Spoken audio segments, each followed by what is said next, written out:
What? He's trolling me now.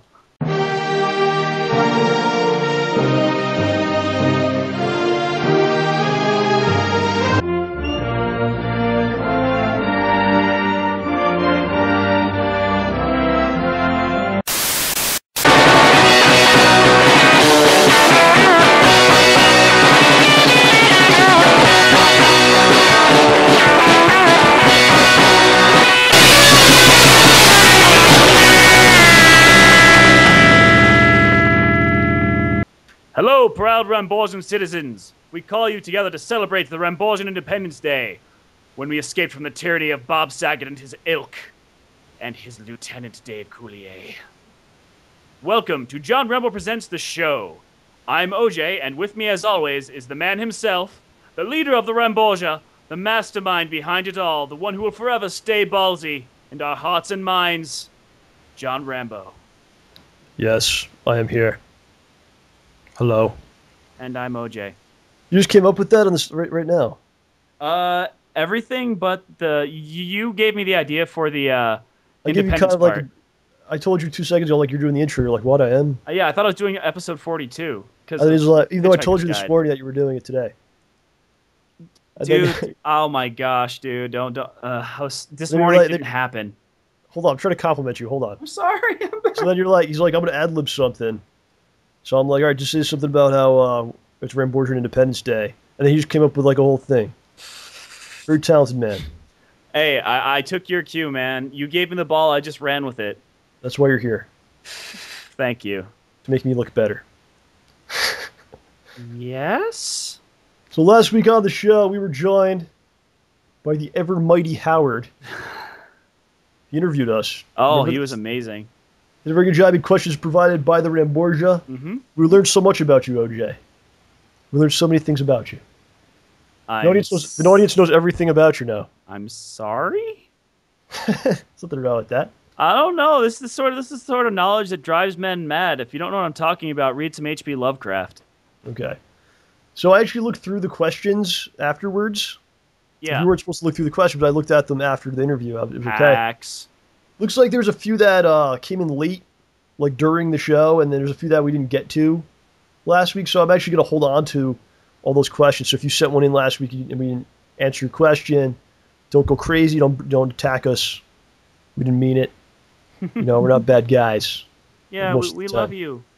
So I'm going to hold on those questions, and we'll use them for like a mailbag or a show or something. Somewhere, somehow, we'll use them. I want to thank everyone again that sent in their questions. Today on the show, you'll have updates on the StayBallsy Intergalactic Video Network. We have updates about Schnoz Hole Punch number 5. Cinco, right?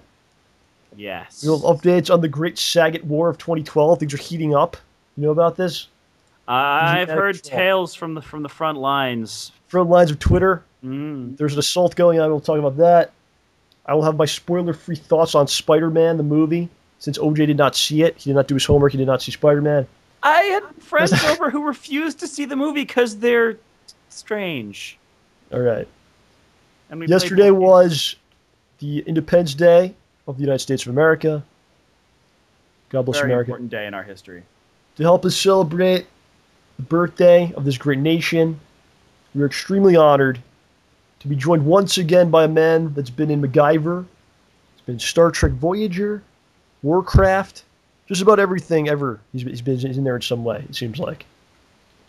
He's the best Lincoln in the business, the best Abraham Lincoln, much better than that Vampire one, whatever that's supposed to be, I don't know. He's the real Lincoln, not that nonsense.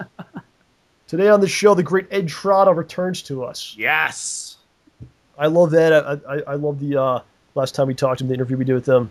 And many people said that was actually the best guest we ever had on, that it was their favorite guest we ever had. And I might have to agree with that. You know, the guy's just a machine. I mean, he's just amazing. So we're going to talk to him later. Are you excited? You have no idea. So let's talk about the 4th of July. That was yesterday for us. Yup.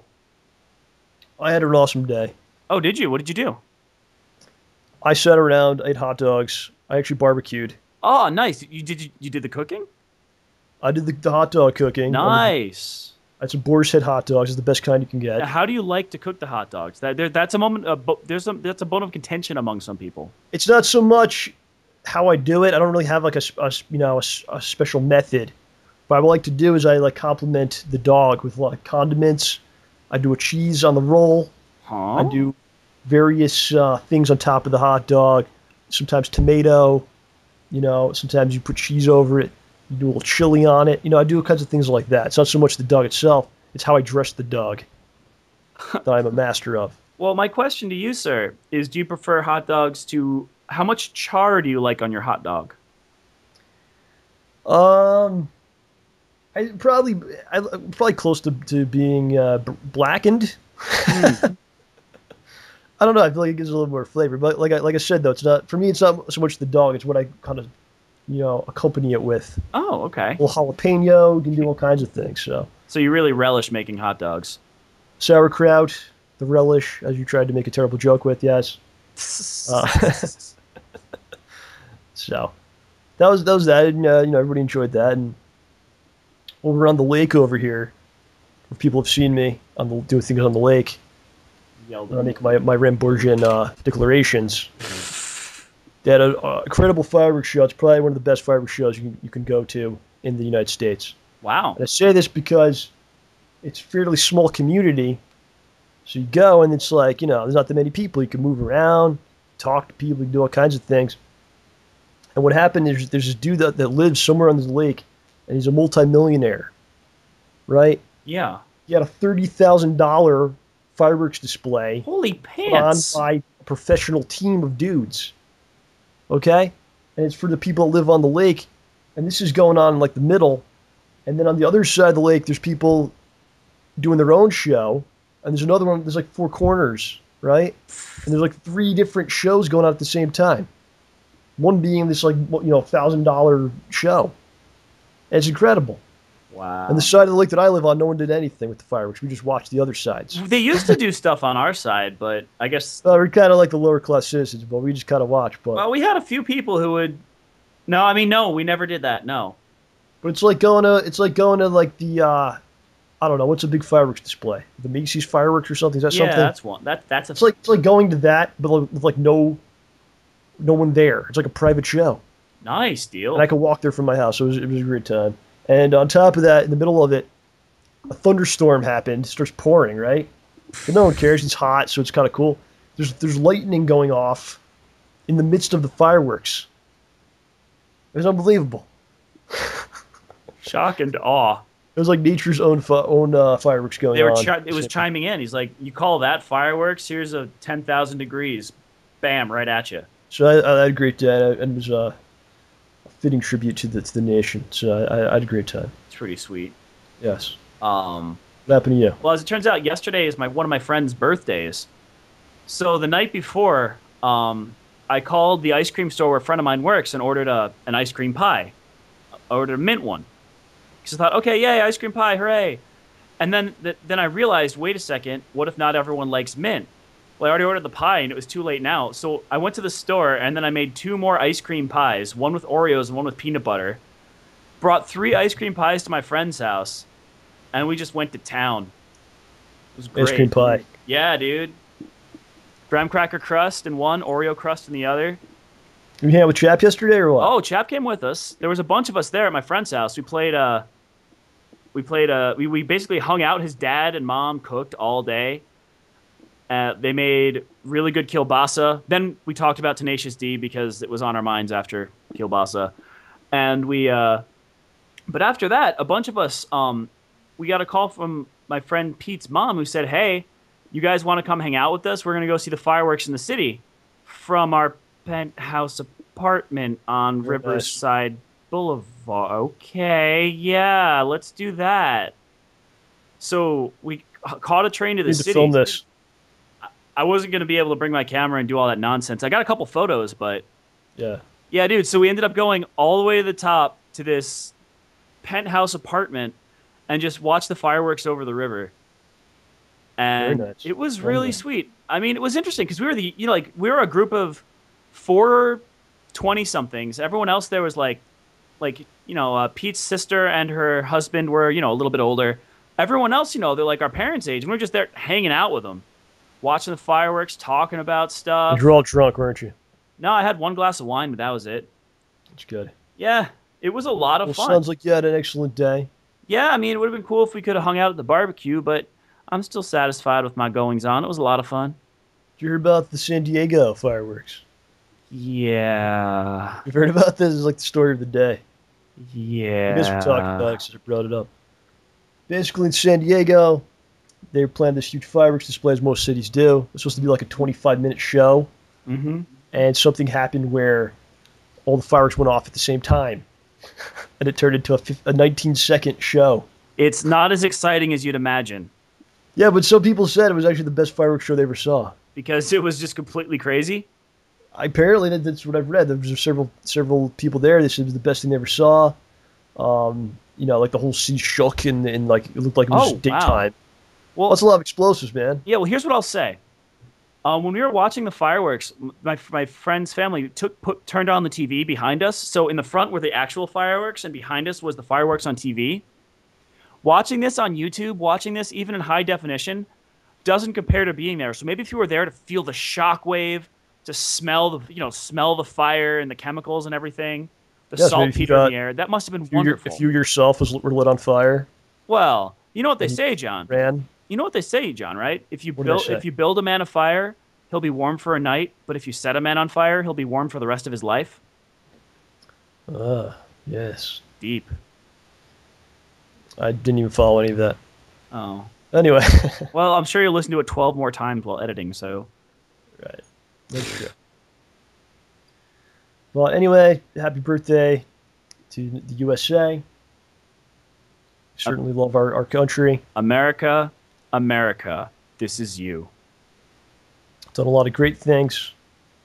Done a lot of bad things. But take the good with the bad, man. Yeah, you just remind me of something great. Yeah. My friend, he had his birthday cake early, so that because his grandparents don't leave until after the cake's served, but they got there early and they were tired, so they wanted to go home around like 3. So we served the cake and we sang happy birthday to my friend. But then 5 more of his friends arrived like an hour and a half later, and it was time to serve the pie. So when we served the ice cream pie, they weren't there for the cake, so we were going to sing. But we already sang him happy birthday. So someone starts singing the Star-Spangled Banner, and everyone joins in. It was awesome. We faltered once when we forgot what happened after like one line. One guy got it, and the rest of us were right back in the fray. It was beautiful. And we're kind of going through a tough time now, economically and some other issues, but yeah, seems like we always kind of find a way to bounce back. Seems to be always the way it's been. So very resilient, and I think things are going to turn around and things will get better as we progress here. We will not. I have faith. I have faith in things.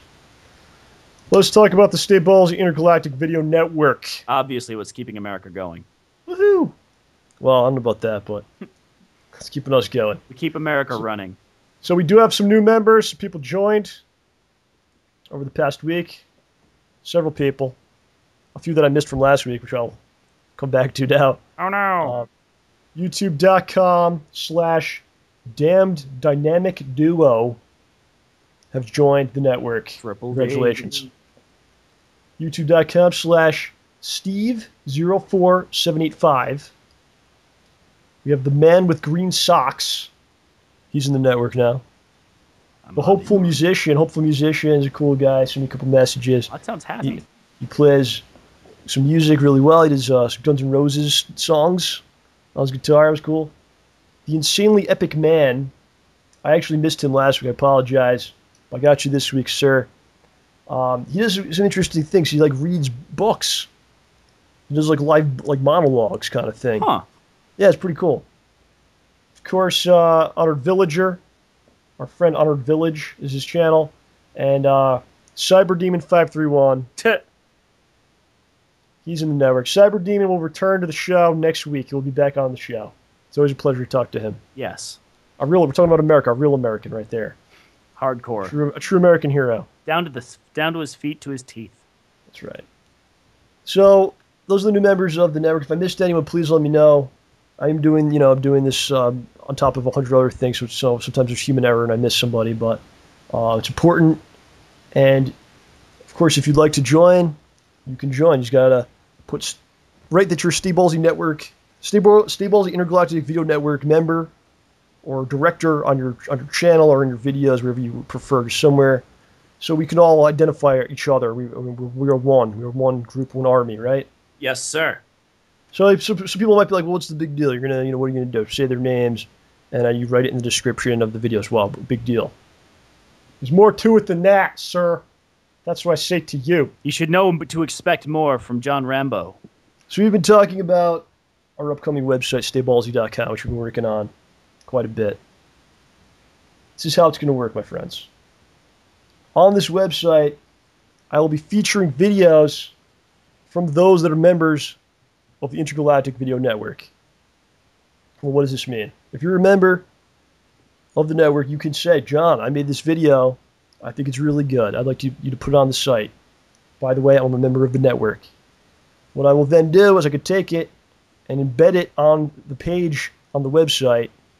So if someone watches it on the website, you get all the credit for the views and the whole thing. If you have your ads on your video, you get credit for the ads and the view and all that stuff, right? Mm-hmm. Are you with me here, OJ? Darn right I am. So my goal with the website is that every day there will be new stuff on it. Not just for me, but from all of you as well. And as a community, there will be multiple times throughout the day, there'll be new videos popping up for people to go and check out and watch. What do you think about this? I think that this is going to be a wonderful undertaking. Am I making sense here? Do you understand what I'm saying? Yes, I do, sir. Do you have any questions? How can I get involved? Well, I don't know. I was asking. I guess you could put up some of the videos if you want. I was asking, like, as one of the viewers, like. Oh. But you already answered that question. So. All right, I'll answer your question. If you have a channel right now and you feel like you deserve more attention for your efforts than you're getting, this is your time, my friends. We will do our best to bring that attention to your work that you deserve, that you feel you deserve. If you're someone that always wanted to do something, you always wanted to do stand-up comedy, you wanted to make skits, you wanted to make a web series, you wanted to do playthroughs, but you haven't really found the right opportunity or the right motivation to do it, this is now your time to do it. Okay? Because we're going to feature your stuff. This is not like those other corporate groups out there who go on YouTube and search for, and include only channels that have a certain amount of followers so they can make money off of them. Oh, this person has this several thousand. They could be part of our group now and we can make money. That's not what we're doing here. Everyone's included. We're all in this together. It's a team, a network. We're an army.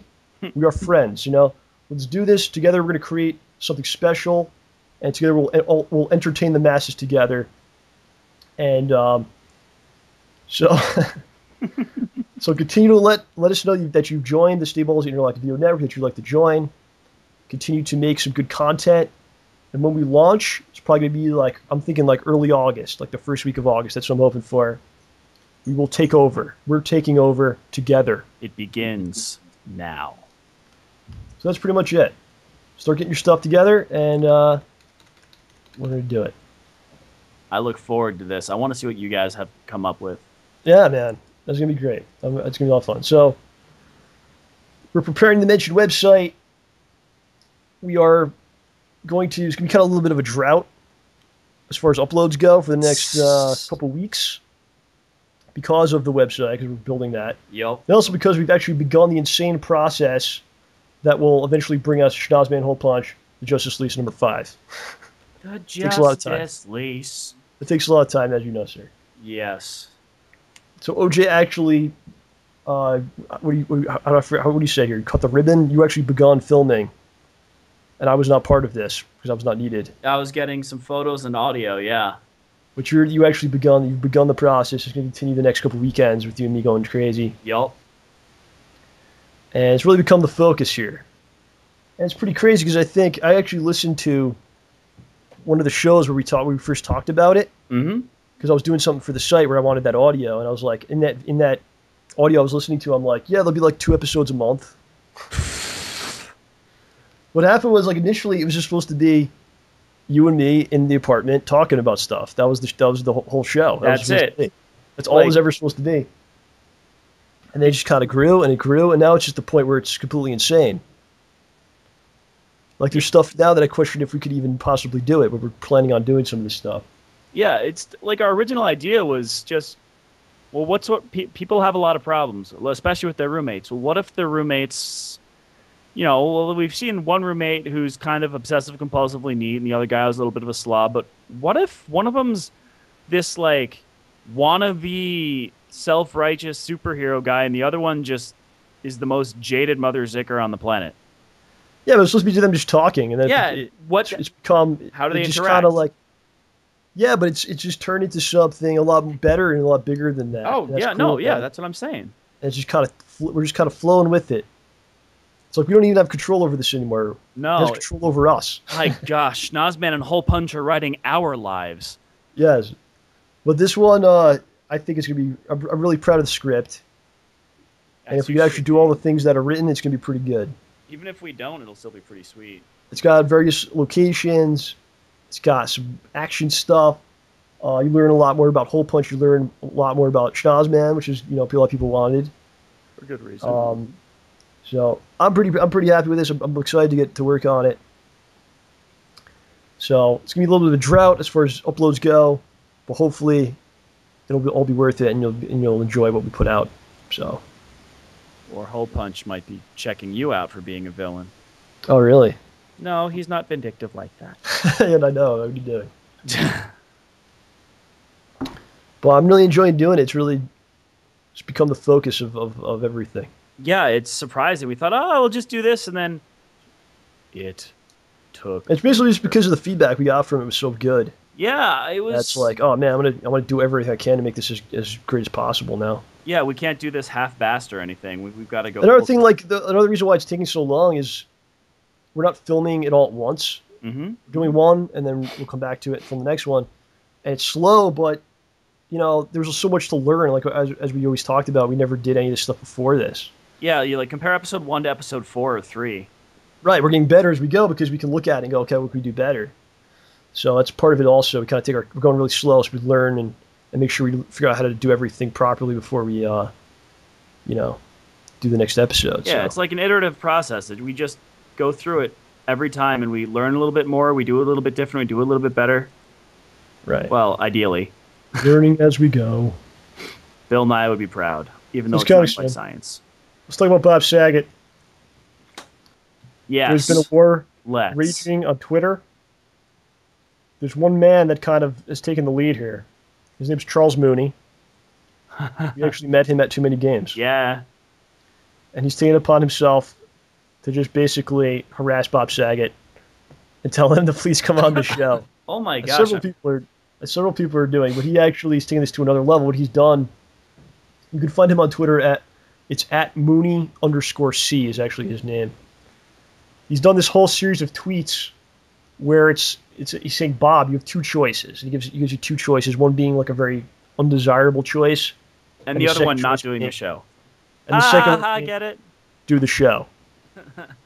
So I actually wanted to have him on, but he couldn't come on today, so maybe in the future we'll have him on to read some of these off himself. By who you mean Charles Mooney, not Bob? Charles Mooney, yes. Yeah, because the way you said it was like, what, you got Bob? No, we didn't get Bob. No, the end game in this, we want Saget on the show. That's what we're trying to do. Yeah. If you want to tell Bob Saget to come on the show, it's at Bob Saget. He has 1.5 million followers, so you probably won't even notice if you actually tweet him. But it's worth the shot, so we're going to keep harassing him. I think what you should do is you have to put in, now make sure I got the lingo right. Everyone should put in the same hashtag so that there's something linking all these random tweets together so it looks like there's a pattern, there's a purpose. Okay, or you can do what Charles Mooney's doing. You could join in with these Charles Mooney two-choice type things we're going to read to you. Or you can do your own, thing. Tell him to come on the show. We'd like to talk to him on the show. I would say hashtag two choices if you're going to do that or something, because we want Bob or whoever's he's got, handling his Twitter feed to see, man, everyone keeps saying hashtag the show. What the heck is the show? We want him to answer for his crimes. We need to speak to him in person. So, no, right now we have to set a hashtag for this. All right, so you should do at Bob Saget and include at Super John Rambo in there as well, so I can see them. Okay, that works. And I don't know what the hashtag. I didn't think about that. Don't bother with the hashtag. If you've got at Super John Rambo, that's perfect. Hashtag could be the show, and then you say something about please come on, or you better come on. Or you have two choices: do the show or don't do the show. Wait a second. All right, so why don't you go through? Don't read all of them because I want to definitely have him on. to read some of these himself, but if you wouldn't mind OJ reading a few. Just pick a couple. I just go from the tops, it's fine. All right. Bob, you have 2 choices. Eat bath salts and turn into a flesh-eating zombie, or do an interview for the show. Well done. Mr. Saget, you have 2 choices. Mainline Crystal Pepsi, or do an interview for the show. Mr. Saget, you have 2 choices. Reprise your role in a Full House reunion movie, or do an interview for the show. That's not even that bad. He'd probably get paid so much. Yeah, he's like, I'm on it. Just give me the cash. I'll do this. Yeah, I'd rather do the Full House thing. Okay, go ahead. All right. Bob, you have 2 choices. Listen to Flo Rida's music catalog on repeat, or do an interview for the show. That's a rough one right there. Yeah. He doesn't list how long. Maybe it's forever. It's forever, yeah. Bob, you Mitt Romney's running mate, or do an interview for the show. That's a bad one. I don't think Saget would like doing that. Probably not. You know, Mitt's running mate. I don't know. That That would make me vote for Mitt Romney, though. I have to say. Why to make Vice President Saget? Vice President Saget, of course, I would have to vote for him. Jeez. Oh boy. This is one of the best ones here. Okay. Start a double semi-pro ping pong team with John Stamos, or do an interview for the show. How is that a bad thing? I'd love to see that happen. That'd be pretty awesome. Saget and Stamos become ping pong players. Oh my gosh! All right, give me one more. I like this one, and then we'll cut it for today. Okay. I'll fill in the beginning, even though it's cut off. Okay. Mr. Saget, you have 2 choices. Perform an interpretive dance to the America's Funniest Home Videos theme song, or do an interview for the show. Well done. Thank you. So that's kind of the idea we're going for. I thought those were pretty fun. What'd you think? I think this guy's got a wonderful sense of humor. He does this like all day. You saw how many there were, right? Oh, there were some glorious ones, like 5 down. All right, read that one then. Go ahead. Do an interview for the show, or do an interview for the show. Hashtag there That's is the one no OJ choice. There is no spoon. That's OJ's favorite one. You're darn right. That thing rocked the house. So we are harassing Bob Saget. If his lawyers hear this, we are not harassing him. Well, technically we really are. So we're offering him an opportunity for some promotion. That's right. That's all it says. Which he definitely doesn't need because he has 1.5 million followers, but you know. I thought you said $1.5 million. I'm like, okay. No. Oh, I'm sure he has that too. Without a doubt. I hope so. All right, let's talk about Spider-Man. Spider-Man. Amazing Spider-Man. I'm trying not to spoil anything here. Thank you. When you see it, we definitely want to go more deeper into it. When are you going to see it? This weekend, maybe? I don't know. Maybe I could see it. I could see it maybe tomorrow. Okay. I'd like to talk about it with you. That'd be fun. I would love to talk about it. So, first of all, I went to see Spider-Man at the theater. Denver, Connecticut, Lowe's Theater. I've been there many times myself. I was recognized by a Ramborgian. Yes. It was pretty crazy. It was actually the first time that ever happened to me outside of a convention where someone knew who I was. That's and beautiful. I'm just standing there and all of a sudden, like, he's coming over to me and I'm like, what's this guy doing? Did I piss him off or something? He's going to punch me? Look, you're John Rambo. So I was like, oh, man, what's going on? And, I shook hands and everything. And it was really cool, man. I mean, dude, that's just like, wow. I wish I were you in that moment. And my girlfriend was there, so I looked like a boss in front of her, You look like a boss anyway. Well, that was great. I wish I had his name. Oh, maybe he'll respond to this. If you're out there, say something. If you see Rambo, say something. That was cool, but anyway, the movie itself. Let's just talk about in general. The thing that I like in movies and comics, books, whatever you want to say, anything with a story, I like strong characters, right? Yes. I like character development, characters that you actually care about. Mm-hmm. And even in action movies, because people are like, oh, the explosions and the effects, blah, blah, blah. But the explosions and effects are cool. But when you put characters that you actually care about in those situations, it makes the whole thing mean a lot more. Yeah. And that much cooler. Like, oh my god, this guy that I like might be killed in this fire or something, right? So I think that's like the difference between a great action movie and just something that's like a music video. So in this movie, they did an awesome job of setting up the characters. The movie's like 2.5 hours long. Wow. I don't think the original. I don't know how long the other ones were, but I don't think they were this long. So I think that helped them out in really setting them up. They put some things in there that really added dimensions to the characters that were lacking in the original 3. Really? For instance, like seeing Peter as a kid and like putting his parents in there, it adds like a whole other level to him that you get to see these people because that happened to him. They kind of touch on it. His parents were taken away from him, right? Wait, did they show him like how they show him as a child? Yeah, but they show what he was like in like junior high. No, he's like a small kid, real small. Oh, okay. But you still, when you see it visually, it's like, okay, that's a terrible thing that happened to him, and like you start to, you understand here? I think so. I hope so. The fact that he creates the webbing himself. I wanted that to be in the other one so badly. Adds another layer as well, because it shows he's not just someone that turned into like a man spider, and he can do shit. It shows like he was a talented person. He's smart. He can figure things out. Yeah, it shows you how smart this guy is and how he's basically like a is. Genius. Like, well, that's the thing that was missing in the other movies. Like, Peter Parker, Spider-Man or no Spider-Man, is a very capable individual. Right. Just he's kind of nervous. It adds to like why he's so amazing, because he's a genius person now with the powers. It's like if you gave Albert Einstein, I don't know, like a power ring. All right? That's a movie. I would watch that so hard. Einstein gets a power ring, the movie. All right, Hollywood, if you're out there, we got to get on this. Call me. Also Gwen Stacy, excellent. She's more than just like a hot chick at the school that everyone wants to bang.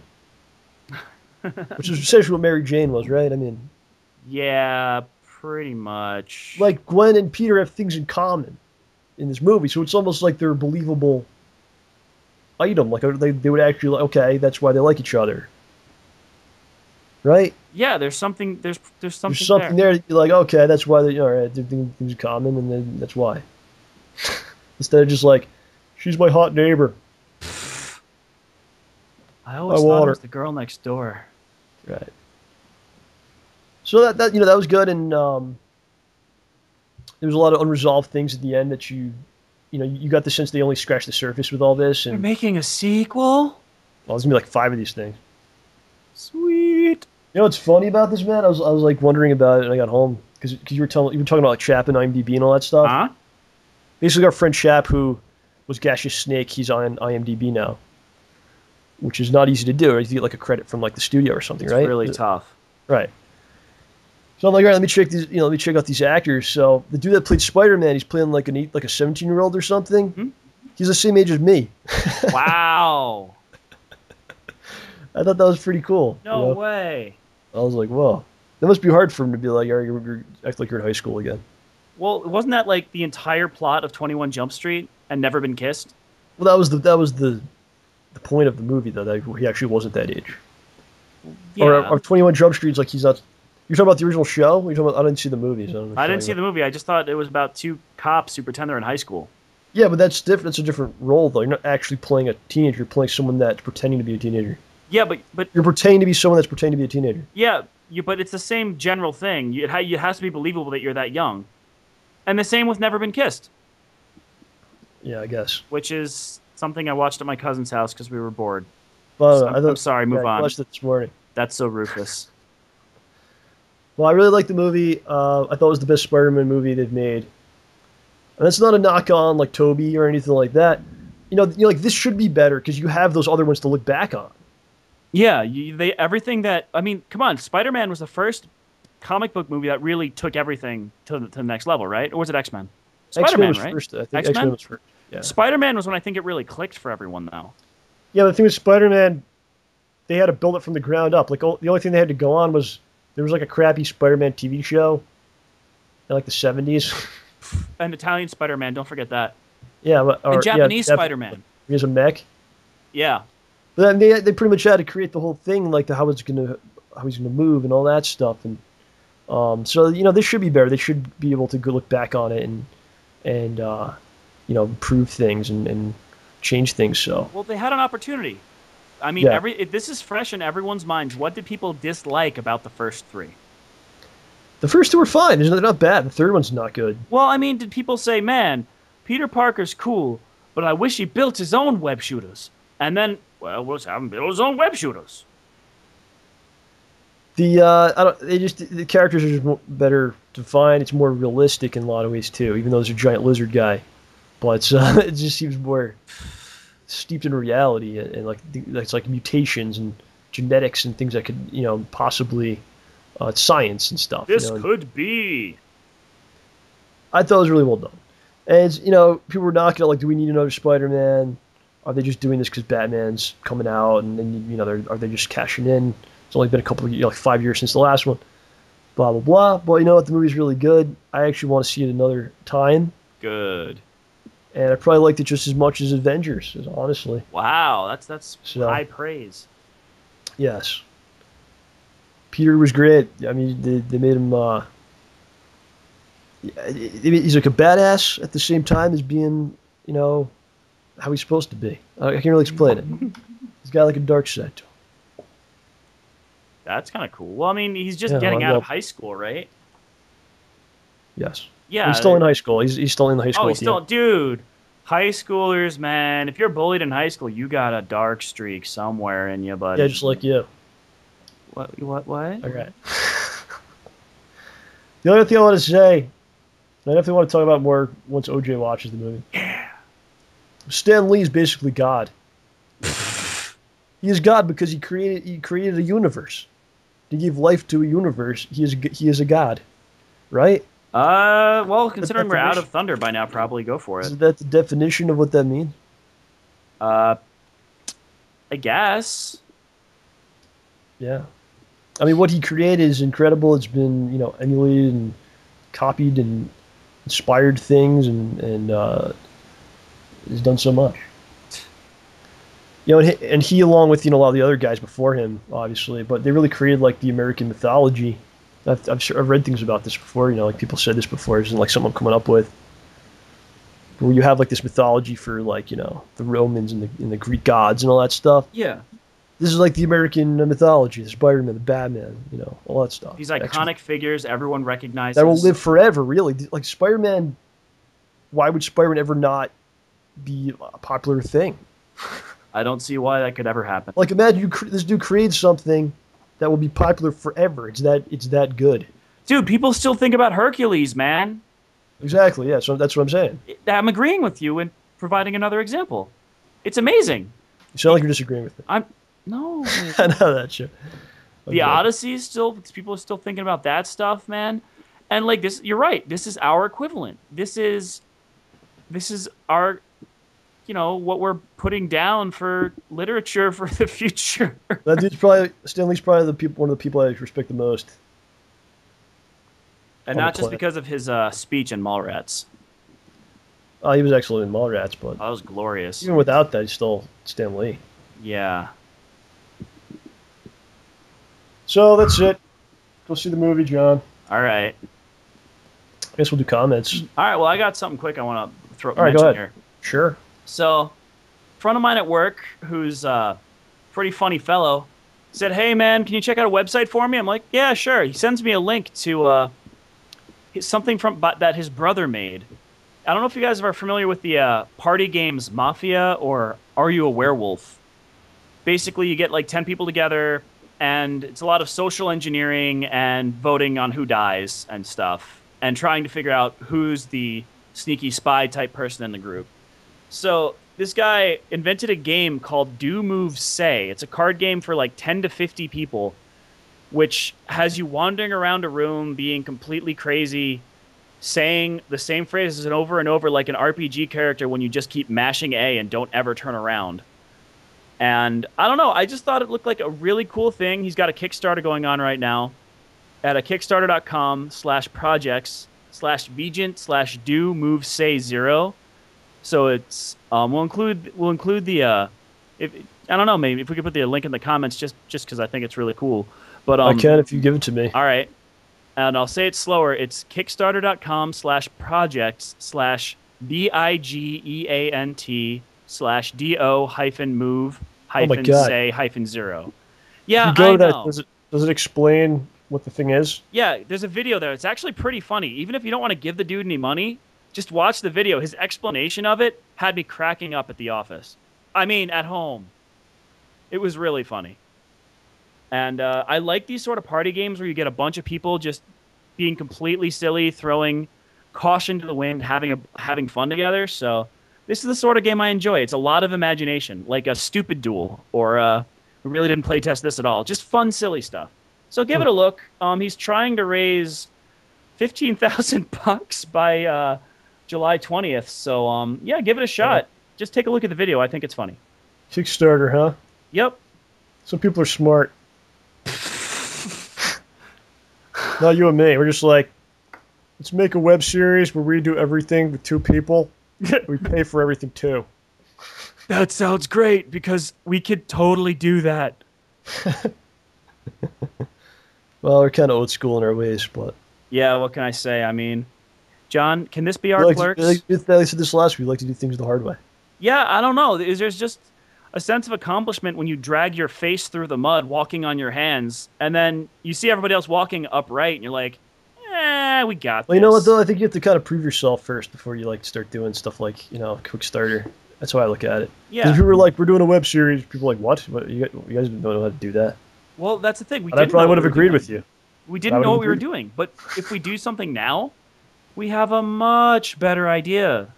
I don't know if we'll ever do a quick start. I'll have to really think about that. I don't know how I We'd feel have to think of what we'd want to do. And then once you do that, man, you are committed. I like risking my own well-being. I don't know about putting other people on the line as well. I don't know. I don't want to F anybody's career or money situation, but I do like acquiring money.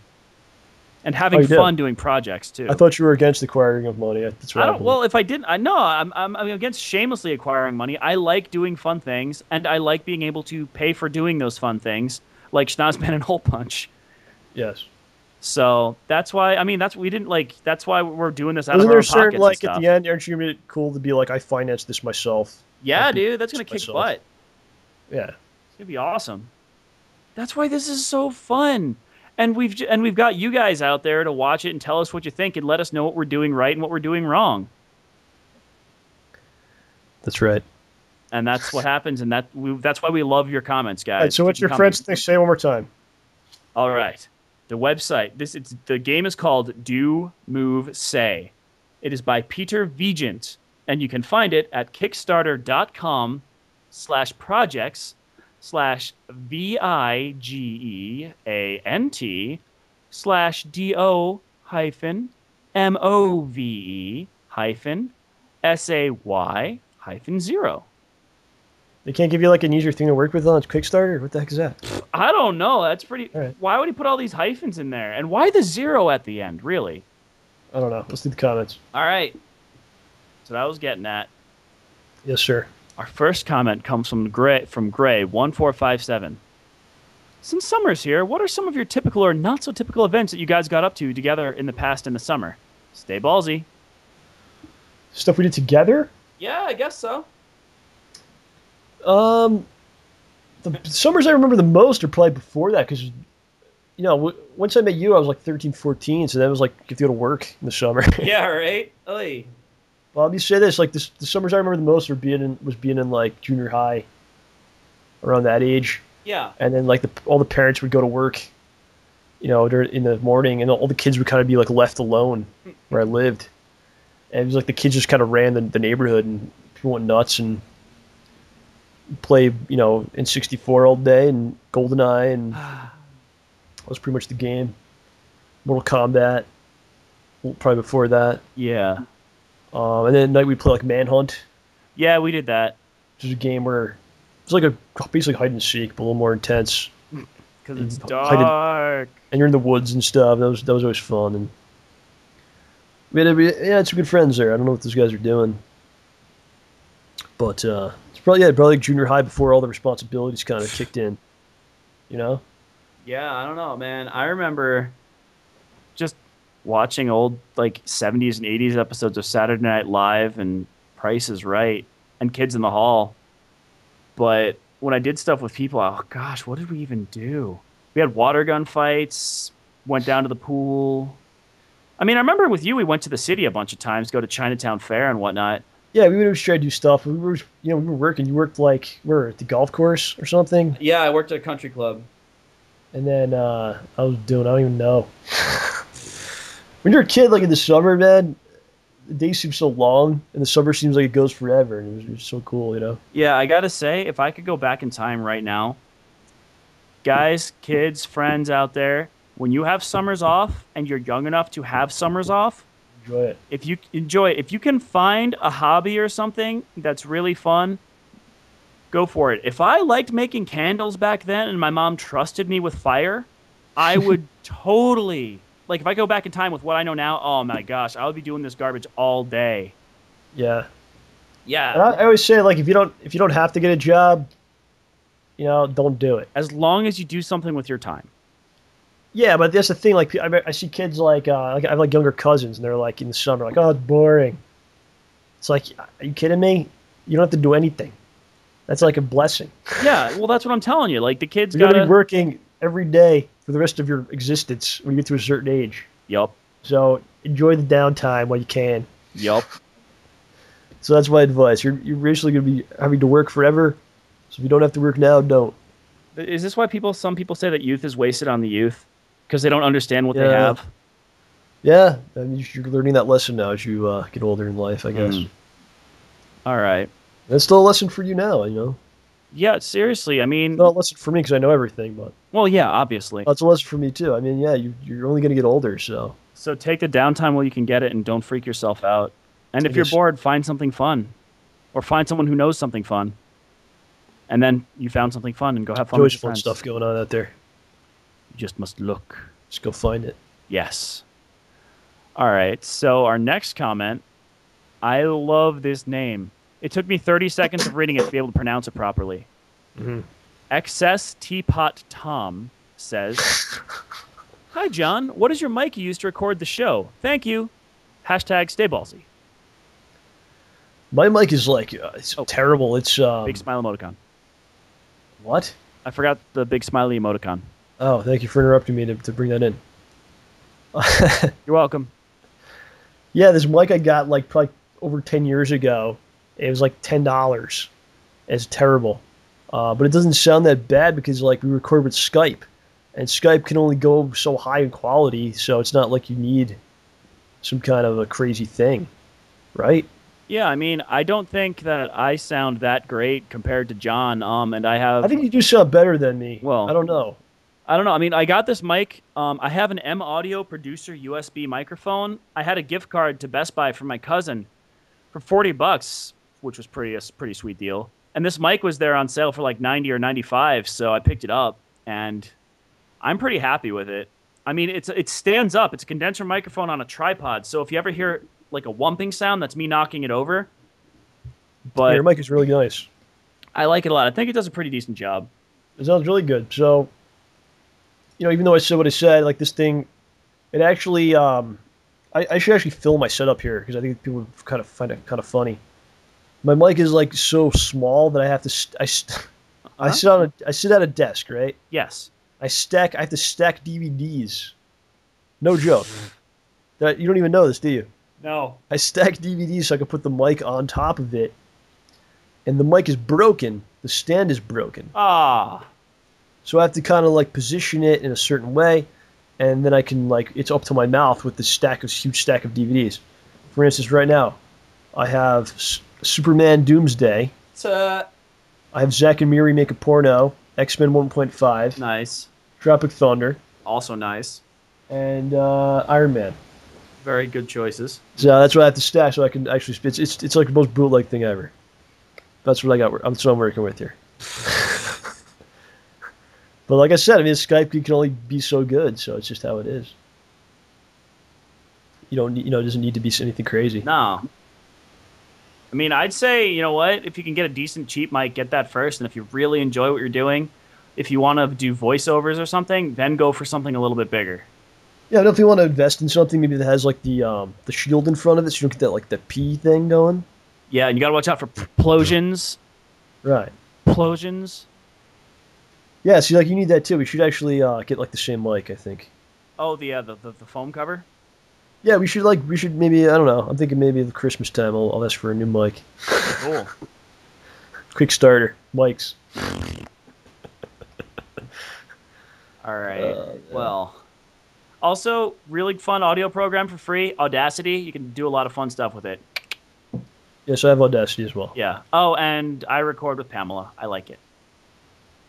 Anyway, I believe we have a motto here from Curse 2000. Yep. For the glory of the Rambosia, we are gathered here today to flash out balls and sell ice cream with Rambo all day. For the glory of the Rambosia, we are gathered here today to ward off all evil with hole punch all day. Well done. Thank you, Curse 2000. Thank you. Well, I'm not exactly selling ice cream anymore, but if I did, I'd appreciate it. I appreciate the help. You got to check up on that guy. I actually saw I see the guy come by sometimes. Oh, he's looking for you. I don't know who it is. I don't think it's the boss or anything. But you should get ice cream and tell him to say, tell Bossman you say hi. I don't know. I'm gonna open that door again. You might show up at my house. Johnny, let's go. You got to get back on the edge. The truck's gassed up. Let's go. Gassed up and good to go. There's a high school soccer game started in 20 minutes. Down there. So I don't know. Oh man. So here we've got one here from the guy who likes anime. Does he? Well, it's either likes or licks. So I'm gonna go with likes. Yep. The Gonoriasaurus is one of the most powerful living diseasosaurus out there, and is still to this day debated among scientists if it is half dino and half disease, or half disease, half dino. Well done. I believe that's a reference to my last several intros. I've been experimenting with green screen animation things. So the first one I did looked pretty bad, but I think the one from last week actually was decent. Yeah. What'd you think? You're always doing a little bit better, man. I always try to prove I'm trying to learn how to do things like effects, like kind of like Respect the Pack does, maybe. Yeah. I'll never know if I'll ever get to that level, but I'm trying to figure it out on my own, as always. Nice. I always alone. We have your back, sir. Except when OJ is there. Yay! I'm useful. I'm like Tails, only I don't die all the time. Anyway, Mr. Coos 18 says, "Hey, OJ and John, a few months ago I had to take these tests that determine if I'm allowed to graduate high school, and I was nervous for a while there. But I kept calm the entire week of testing, and after a few days ago, I got the results back, and in 3 of the tests, I received top grades, and the other 2, I got the second best grades. Awesome. Yeah, I'm glad I stayed ballsy while taking the test, otherwise I don't think I would have done as well as I did. Stay ballsy, Rambosia." That was excellent. It's always interesting to me when people say they did well at tests or we helped them in some way with their studies because I was a terrible student. Oh. But perhaps I'm living vicariously through all of these folks, and I've now become a good student because of them. Does that make any sense? I don't think so. I think what makes sense is that you're helping people in their lives, and that's all that any of us can hope for. Okay, good. All right. Well, oh, wow, we've got something here from our good friend Dude Guy 1354. mm-hmm. John's. I have a question about our military strength. I think he's trying to say it like Gollum says things. John's. Question about our military strength. The Ramborsian army is the strongest army on the planet. But what about its navy and or air force? I don't think we need a navy or air force because the army is so prolific that, let's say there's an ocean dividing Ramborsia and its enemies. They would just swim the ocean. No need for any type of vessel. And little do the enemies know how many Ramborsia are there in their midst. Imagine that you're in your base or whatever, and you have like an ocean outside. All of a sudden, thousands of men and women as well. Thank you. Otherwise, children and animals as well, swimming onto your shores, not even with a boat. That's what happens. They just show up over there like... And as far as the Air Force goes, we have catapults. We launch men into the air, and they eventually find their way to where they're supposed to go. I think they dominate that land. That's pretty sweet. Yes. Ready to be caught by the Ramborsia members already in that country. Did you fall out of your chair? What the hell was that noise? Let's say I didn't. Did you fall out of your chair? It slid, but I'm okay. If you guys aren't familiar with the infamous desk chair of mine, I got talking about it once before. Yeah. Short story long. I bought it at IKEA. Put it together wrong. The wheels fall out. Yeah, when I stayed at your place, because my town was covered in snow. In October. I was on his chair, like, and all of a sudden, like, all the wheels fell off the chair. And it took me like an hour to put it back. I was like, "Oh my god, he's so mad! I broke his chair." Yeah, like I come home. I had to put it all back together, and it was pretty difficult. Like, hey, you have any problems with the chair? No. Oh, nothing happened. Perfect fine. Just played Sonic all day. We're okay. I did play Sonic all day, yeah. All right. So, here's our next comment. My friend's a big fan of your show, and you've been really awesome answering his questions, so I was wondering if you'd help me. Inquisitive emoticon. Lately, I feel so bored with life. I haven't met any new people since starting college. I've come to the conclusion that I can't just sit moping around the house all day. But I don't know what to do. What would you suggest? Thanks. Smiley face emoticon. We're saying the names, right? Yeah. All right, just don't know when people want to have their names said. Emma Hope, 1994. You have anything to say? Yeah, well, one thing I'd say is, you said that you can't just sit moping around the house all day. So one thing that I found is that the best thing for me for meeting people at school was spending time in the dorms. I lived on campus, and if you're not living on campus, that's okay. If it's because you didn't want to live on campus, I highly suggest you try it. If it's because there's other situations... Expensive, man. Yeah, that's what I'm saying. If there's other situations making it so you can't live on campus, what I would do is, I don't know, maybe if there's like a student union or, an area where you can hang out and there's people there, because freshman year is the most... freshman and sophomore year, you can meet so many people every year of college, because everyone there wants to meet new... A lot of people are out amongst people they've never met before. They want to make new friends. Everyone wants to make new friends. I mean... What I would do is, even if you can, eat in the cafeteria every now and then. Find a friendly-looking group of people and just say, hey, I'm Emma Hope 1994. Can I sit here? Sometimes you gotta get nuts. Sometimes you gotta get crazy. Sometimes you may, be intimidating just going up to someone and saying hello. Sometimes you gotta get wild. It's how you make friends, man. Just go up to people and approach them. Yeah. And say hello. And I'm sure you're a wonderful person. Mm-hmm. And you shouldn't be moping around the house. That's off. We don't want to see you doing that. No, so spend some time at the school. Like, you'll run into people. Talk if there's somebody in your classes. Say hi. Aren't there sometimes I obviously didn't do well in school. I didn't get this far. But aren't there sometimes clubs and things that you can join? Clubs are wonderful. That if you're similar interests. Clubs are wonderful.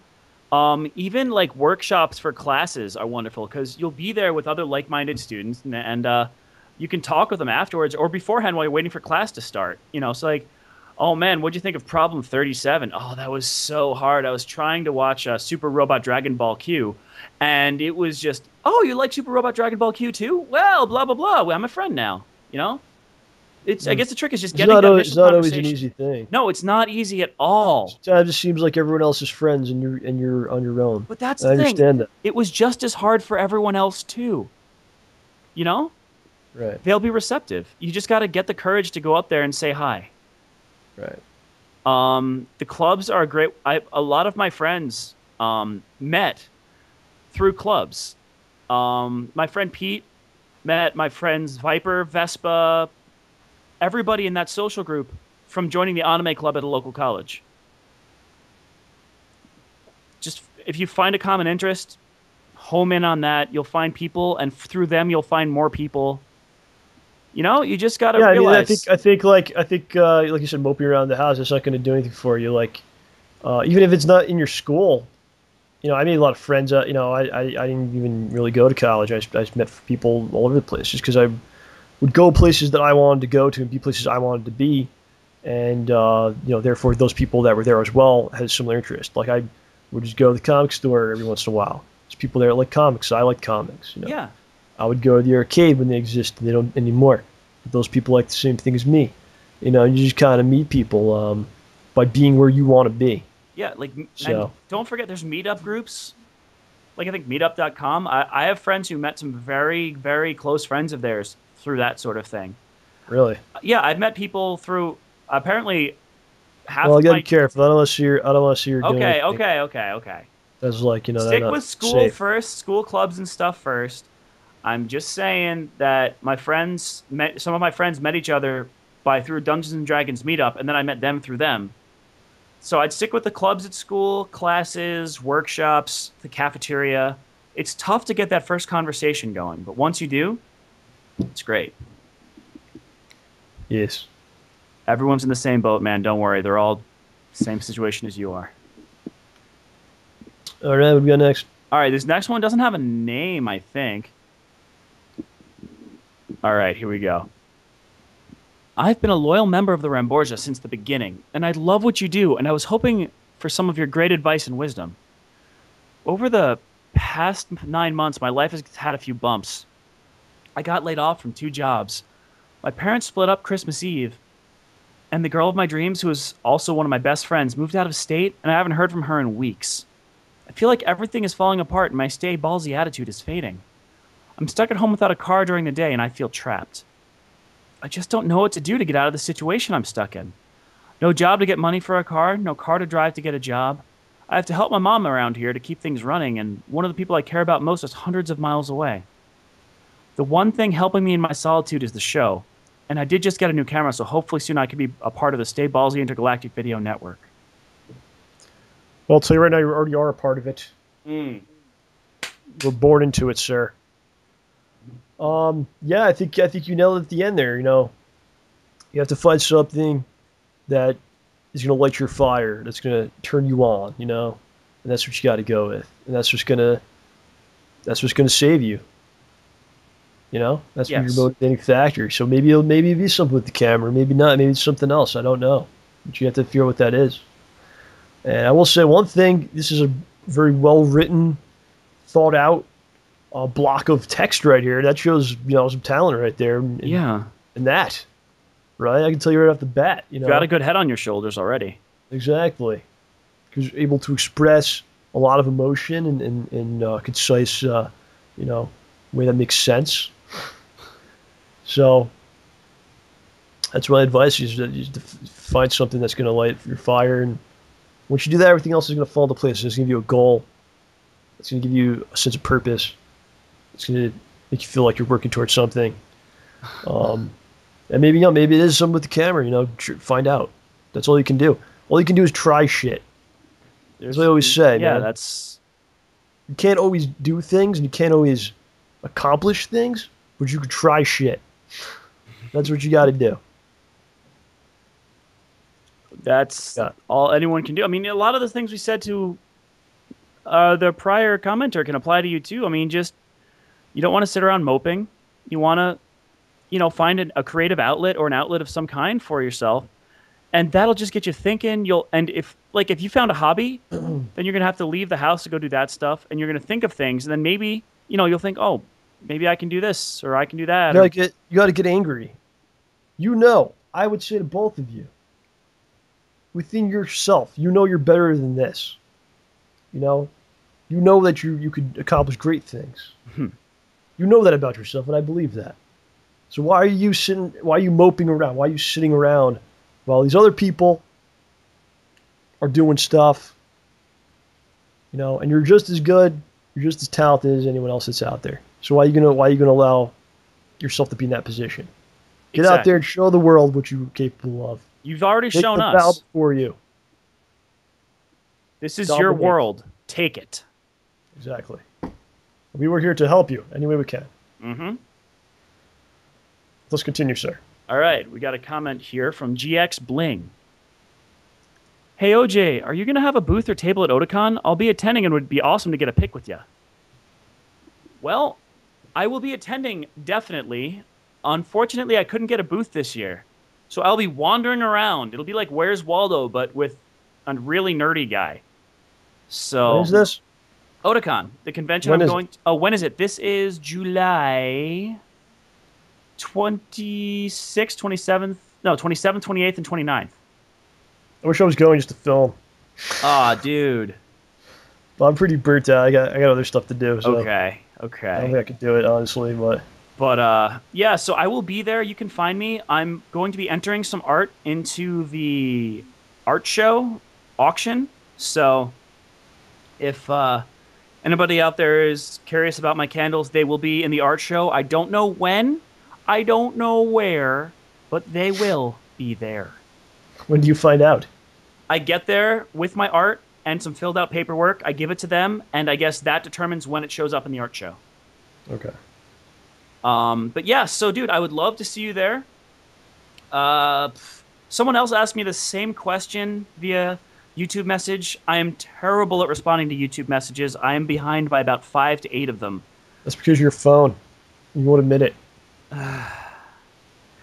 Anyway, but yes, I will be there. I would love to see you. Come say hi. I'll probably be with some of my friends who are crazy people, but awesome to say hi to. So please, we're friendly folk. And you might have some StayBallsy shirts with you, possibly, or no? I mean, I don't think you can walk around selling stuff unless you have a booth. All right, well, I think it's against the principle. I think it's against the rules of the convention. Well, of course it is. But doesn't mean you can't get away with it. I don't want to risk getting banned from Otakon, dude. Okay, well, there will not be shirts. Let's continue. I'll check the rules. Wait a minute, we never talked about the shirts, did we? No. We talked about it last week? No. All right, well, we'll have to talk about it next week because no one's probably listening at this point. We're deep into the show. Okay. But anyway, and whoever is listening, you are the hardcore. Either they are not listening or they skipped right to Ed's interview, which is probably what I would have done. It.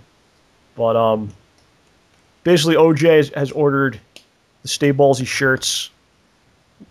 They are coming soon. Yes. I will have more information next week because we might actually have them next week. Is that possible? It's estimated we will have them at some point next week. Yes. Okay, well, we'll talk about them. Yeah. Okay. All right, so we doing these last two then? Yes, sir. All right, we got one here from Hungry Jack 215. I dislike everything about this video. The show should be hosted by respected, good-hearted people like Mitt Romney. Then just maybe I'll like the video. I agree with this. Imagine OJ and Mitt Romney hosting the show. That would be something. Talk about all kinds of things. He's a Mormon. You saw the Book of Mormon. So that's kind of something in common. Yes. I've shouted myself hoarse, and his spouse does horse ballet. Is that true? Yeah, dressage. What the hell's horse ballet? It's called dressage. It's an Olympic event. You make horses dance. These rich people and their endeavors do things that... I can only dream of dancing on top of a horse. No, the horse dances. You sit there. I can only imagine of paying a horse to dance for me. Now I'm thinking of Clerks 2, and I'm scared. So, how about that final comment for the evening? Sure. This one is from iBeastieX. Whoa, sorry, if you read only the capital letters, it's Bax. Bax. This is the first time I have ever watched the show. I'm infected for life now. The Ramborgia are my family now. That's right. Welcome to the family, sir. We're an army. We are the StayBallsy Intergalactic Video Network. We are the Ramborgia. Don't expect much on your birthday.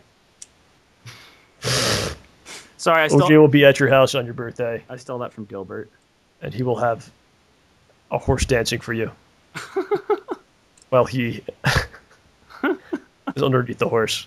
That is so dangerous. In his Mario costume. Oh, no. You know someone's going to have to draw this now, right? Yes, they will. Oy. All right, sir. Well, it's time. We will come back now with a very special guest. All right, at this time, it's a great honor to welcome back to the show a man that has appeared in Star Trek, MacGyver, Warcraft, just about everything ever he's been in. He's the best Lincoln in the business today. Ladies and gentlemen, Ed Trotta is here again. Hey, everybody. Ed, how's it going, man? It's going great. Glad to be here. It's July 5th, the 5th of July. That's the title of a play. I think it was written by Lanford Wilson. The 5th of July, the day after a family sort of gathering. I'm sure a bunch of your listeners have had their barbecues yesterday. And the 5th of July takes place after a family barbecue, when everything went swell. Everything was great at the barbecue, but the day after is the day after. So, all the cleanup, the corn husks everywhere. Yeah, and the relationships aren't quite as pristine and perfect as they were yesterday. Oh, it's kind of like a metaphor for the country, maybe, because we all celebrate America on the 4th, and then we kind of forget, maybe. Is that right? Part of it? Right, and it's odd, isn't it, to have it fall on a Wednesday? There's just no way to attach it to the weekend. You can't do Friday or Monday.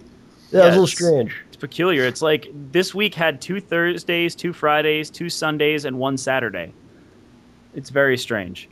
Okay. I don't even know what day it is. I feel like it's Monday. I'm all confused. I'll take your word for it, OJ. I can quite follow, but yeah, okay. Well, don't worry. No one followed that. Don't worry. All I know is that the street cleaning was easier because they weren't out ticketing cars. Oh, that's nice. Yeah. So, Ed, last time we talked to you was back in April.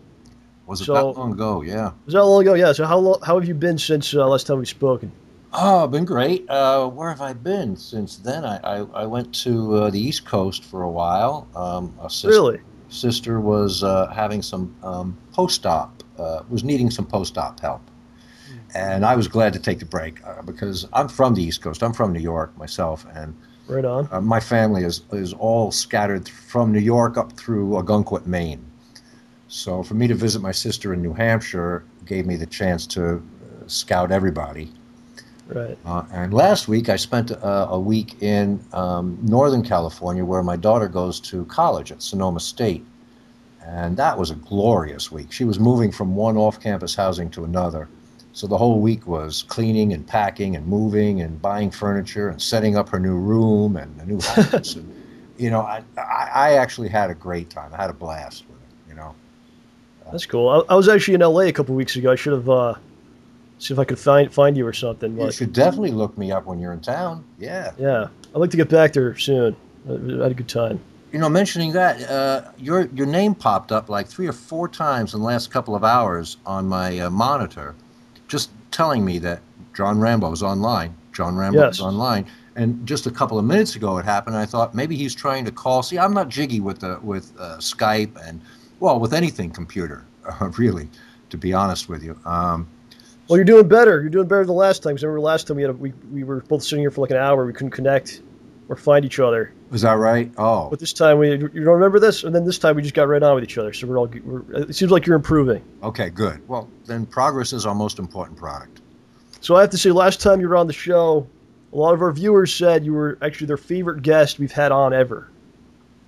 That's hard to believe. Really? That's what they told me. It's there. Yup. And something that you said last time has become kind of a slogan here. What's and that? You said, "Stay ballsy, don't take any shit from anyone." That's kind of become like a slogan. I thought that was your motto. Well, you added the "don't take shit from anyone" thing. Oh, well, that was actually, I was quoting Billy Joel. He ends his concerts that way. Right. Or he did. It's kind of taken a life of its own. It's kind of become something, a way of life, if you will. So, we thank you for that. And I wanted to bring you on today to help us celebrate, America's birthday, America's independence, and of course, you are the best Lincoln in the business. So I thought we should have Ed on, and of course, Lincoln was not a founding father, as you told me. Right. But it does certainly represent America very well, I would say, right? Yes, absolutely. And, it occurred to me in the last couple of minutes that in 2006, I was Lincoln aboard the cruise ship, the Horizon, a celebrity cruise ship. Wow. And I did 4 performances in exchange for what they call a sweetheart deal. You get passage, first-class passage for 2 if you do the show a few times during the week. So I took my daughter to Bermuda. And on the 4th of July, the cruise director asked me to speak as Lincoln to the 2,000 passengers Wow. around the swimming pool, the main deck there, the Lido deck, whatever it's called. And so I took the microphone, I tapped it, I said, and of course it went boom, boom, boom. And I said, "What a wonderful device. Wish I had this during the debates with Douglas." I said, People pick up on that, or they're just kind of over their heads? Well, the Lincoln-Douglas debates, the tree stump debates, were debates that went on, just the usual Republican-Democratic debates that, have been televised for us since, Kennedy-Nixon? But those were relatively short. The tree stump debates with Stephen Douglas, debates went on about slavery and all the issues that went on for hours. Right. And Stephen Douglas was the silver-tongued giant, I think he was nicknamed, a terrific orator. Lincoln, Lincoln was the wit, though. He was the, when Stephen Douglas, in the midst of one of the debates, accused him of being two-faced, Lincoln immediately said, "If I were two-faced, would I be wearing this one?" Aww. That's great. Yeah. Excellent. If he'd had a microphone, it would have been a lot easier. But they just had to, that's what politics was like. Whoever could talk the longest, the loudest. Yeah, speaking loudly was as important as what you were saying, or your clarity of speak, I guess, too. That's pretty interesting. Had to be heard. So anyway, there I am on the Lido deck of the celebrity cruise ship, the Horizon, as Lincoln, and I said, "Good evening, citizens," and a good evening it is that we celebrate America's independence from Mother England. I find it ironic that we spend this night docked on British soil, since Bermuda is a protectorate of the United Kingdom. And so I spent most of the afternoon on the bridge looking for redcoats. See any, of course, and our relations with England have improved, hopefully, over the generations. But as I was watching, a young boy pulled at my sleeve and said, "Mr. President, do they have a 4th of July in England?" To which I answered, "Well, I imagine they do, but I don't suspect that they celebrate it as we do." But that thinking of the military put me in mind of a story which I attribute to Ethan Allen, Colonel Ethan Allen of the American Revolution. It seems that Mr. Allen paid a visit to England in the years following that war, and he found that his hosts took great pleasure in ridiculing Americans. And to further irritate their guest, they'd hung a picture of George Washington in the toilet, the back house, as we call it. Well, Allen returned to the United States and reported that the English had found a most appropriate place for that portrait, because, he added, nothing will make an Englishman shit so quick as the sight of General Washington. So, forgive my French on that, but that's how... Oh, that's perfectly fine here. Yeah. That's awesome. So that was my speech for the celebrity cruise ship. How did the audience take this? Did they dig this or what? I hope. I don't know. I said good evening and let's get on with the festivities, and then Gal came on and sang the national anthem, and away we went. Wow, that's tremendous. So, yeah. Huh? No, there's one thing I have to wonder. Mm-hmm. What was the 4th of July like during the Civil War? Good question. I have no idea. I don't. There's probably some fighting going on, I think. Well, yeah, I mean, it was a pretty passionate war. I have a feeling they didn't really commemorate the 4th of July. If they probably didn't stop to recognize it. Yeah. What they. I don't know that everybody had a calendar, a date book with them. And yeah. Wow. If they go out in the fields for lose track of time out there for a couple months. Yeah. And if they had some strategic advantage, that somebody would take advantage of it, regardless of the date. But I don't know. You'd think there would be a ceasefire or some kind of amnesty or something to interrupt. In fact, I think they would stop altogether. God, Lincoln hated that war. But it was necessary. It was necessary. It was the costliest war in American history. Absolutely. A little over 600,000 men casualties sustained during the Civil War. Approximately. Well, that seems callous in the extreme to estimate such a toll to the nearest 1,000. And yet I will add that that count is approximately equal to the American casualties sustained in World War I, World War II, the Korean War, and the war in Vietnam combined. Wow. And, yeah, an average settlement dispatching 100 men to serve in the Civil War could expect to mourn approximately 17, so that the relative loss was, well, and of the survivors, those physically mutilated was staggering. 1 in 4 medical emergencies in the battlefield was an amputation. Well, enough of numbers. They are the most implacable of facts. Heartless in their refusal to yield in any way to a noble cause. But I mean, there is a connection there between the Revolutionary War and the Civil War, that they were both fought for the rights of an individual. The nation was founded for people seeking to escape religious oppression, people looking for a fresh start in life. America, the land of opportunity as it's always been. And the Civil War was fought for human rights as well, to end slavery. And whether it was totally abolished, well, he signed the Emancipation Proclamation. But slavery is at its heart an economic factor. And as such, it'll always survive in the hands of impoverished workers in economically depressed countries. It survives in sweatshops on our very shores, wherever a laborer toils for an unfair wage. But at least it's not the whip across the back anymore. Right. Yeah. Did Lincoln speak about the Founding Fathers often, or? Well, in the Gettysburg Address, 77 years ago, our fathers brought forth on this continent a new nation, conceived in liberty and dedicated to the proposition that all men are created equal. There you go. All men are created equal. Right. I have him say later, in our preoccupation with the word equal, we often overlook the verb created. He says, I never practiced the doctrine of any particular faith, but I am familiar with Scripture, and I've always considered it reserved for the Almighty, creation. Only God can make a tree, So I gather it's His hand that puts us all on pretty equal ground.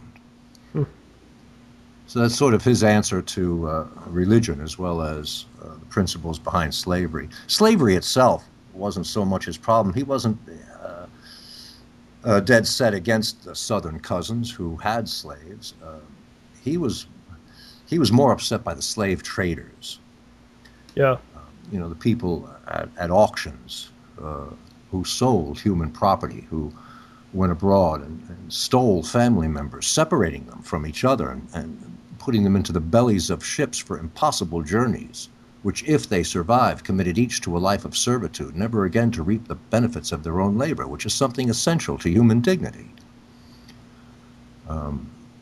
He had occasion to experience an auction at which a beautiful girl named Eliza was for sale. And she was only like 1 in 12 parts African. She was fair. But because it was in her blood, she was eligible for sale. And there were 2 guys bidding for her. One was a minister from Ohio, Fairbanks by name, who purchased her for $5,020. And he later spent 17 years incarcerated for anti-slavery activities, because when he bought her, the slave trader said, "What are you going to do with her?" His answer, "I'm going to free her," brought a cheer from those assembled. But yeah, as I say, he was incarcerated. He was fortunate not to have been executed. Really? That's how heated that topic was. My gosh. Yeah, that was a passionate war. That was a passionate issue. Well, slavery, you know, what was the cause of that war? Was it slavery? Was it states' rights, inalienable rights, the great American experiment? All these issues wound about each other as inseparably as skeins of hemp coiled into a hangman's noose, threatening to execute this nation for the crime of hypocrisy. Clearly, slavery was the least subtle ingredient. Well, it was relatively black and white. And as such, commanded the interest of the press, or perhaps I should say media. That's the term now, isn't it? Well, yes. The press was the media in my day. But other than that, it was the same element with which I'm sure you're all familiar. In a time that called for forbearance and tolerance, the press was incendiary. And so, you know, slavery got all the attention. But, you know, there were a lot of factors that went into the Civil War. As far as Lincoln was concerned, the war between the states had begun before he even took office. Right. And before shots were fired on Fort Sumter.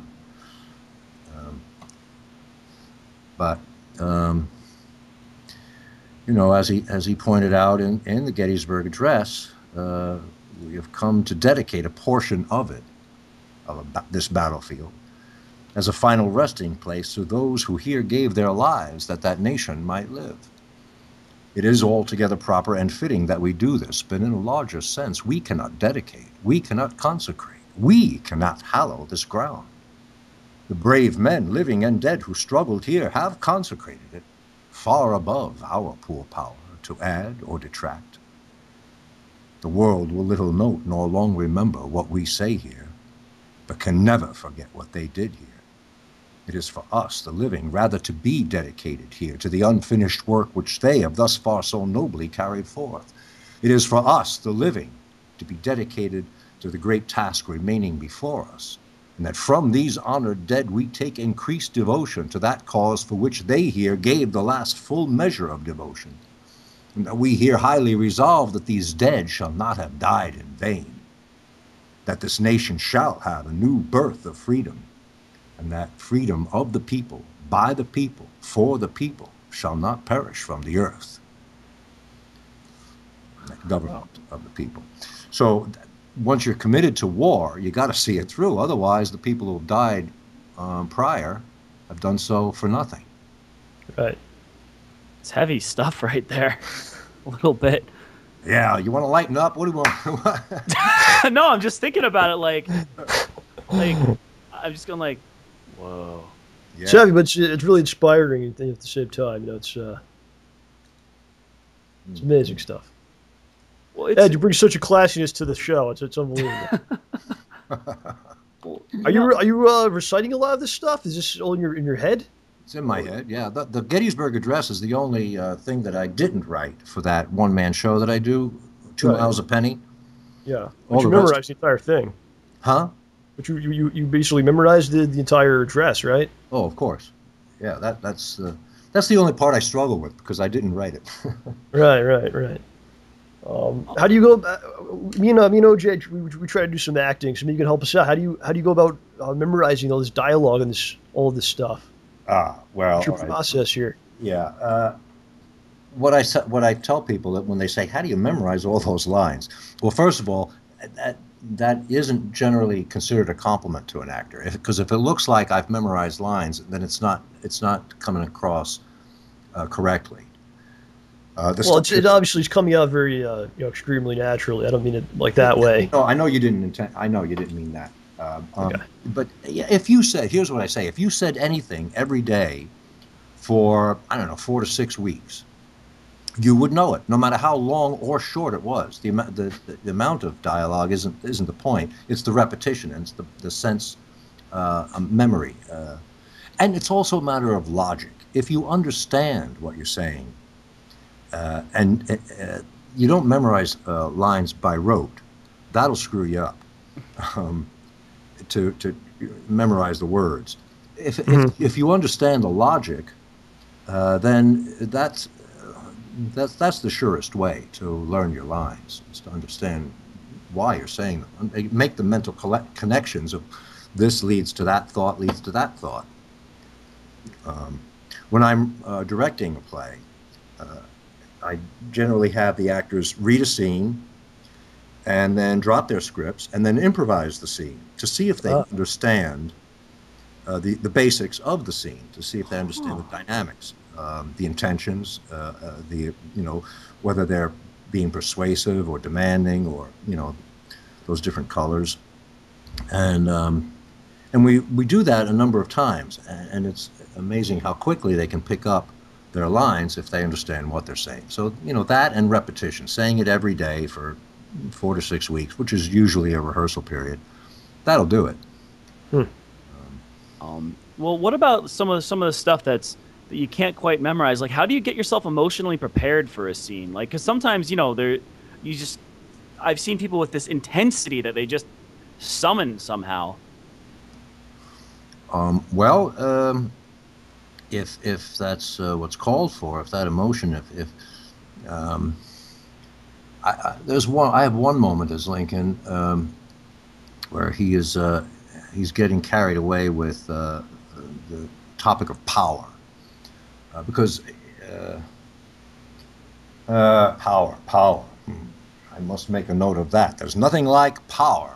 Well, biographers who are fond of recalling this aspect of my presidency recall a particular cabinet meeting in which, but let me see if I can remember. And then he goes to this cabinet meeting where they're voting on a conscription act, and everybody votes nay. He goes around the room. Mr. Seward, what say you? Nay. Secretary of War, Mr. Stanton, though you once called me that giraffe when we met as opposing counsel, surely your legal mind can appreciate the clarity of nay. Okay. Secretary of the Navy, Mr. Wells, what say you? Nay. Everybody says nay. He goes around, nay, nay, nay, nay, nay, nay, nay. Well, gentlemen, the ayes have it. There followed an unprecedented raising of eyebrows in almost comical unison. What I'm anxious for you to understand is that I was willing to be held responsible for congressional passage of that measure, despite being in the minority of one. Such accountability is also my justification for suspending the writ of habeas corpus, so that rebels, Confederates, could be detained without release by a mere court order. It was wartime, and these measures, as well as the Emancipation Proclamation itself, were within my authority to implement. On those occasions that I was reluctant to wield the power with which I had been entrusted by the election of 1860, I was more harshly criticized. That office of Commander-in-Chief aged me 20 years in the span of 4. Oh, forgive me.